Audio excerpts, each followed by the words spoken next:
افغان دارالحکومت کابل کے مدرسے میں خودکش دھماکہ، مولانا رحیم اللہ حقانی شہید۔ تفصیلات کے مطابق افغان دارالحکومت کابل کے مدرسے میں دھماکہ ہوا ہے، جس کے نتیجے میں افغان مدارس کے ڈائریکٹر رحیم اللہ حقانی جاں بحق ہو گئے ہیں۔ مولانا رحیم اللہ حقانی اس سے قبل خیبر پختونخوا کے ایک ادارے جامعہ زبیریہ کے محتمم اور وہیں ایک مسجد کے امام و خطیب تھے۔ خطابت اور تدریس میں اپنی جداگانہ پہچان رکھتے تھے۔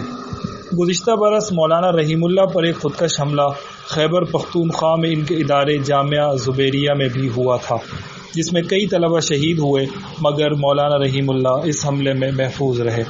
افغان حکام نے اس بات کی تصدیق کی ہے کہ خودکش دھماکے میں افغان مدارس کے ڈائریکٹر شیخ رحیم اللہ حقانی جاں بحق ہو چکے ہیں۔ افغان حکام کے مطابق دھماکے میں ہونے والی اموات کی حتمی تعداد ابھی معلوم نہیں ہو سکی ہے۔ نیز خبر ایجنسی کے مطابق کسی گروپ نے ابھی دھماکے کی ذمہ داری قبول نہیں کی۔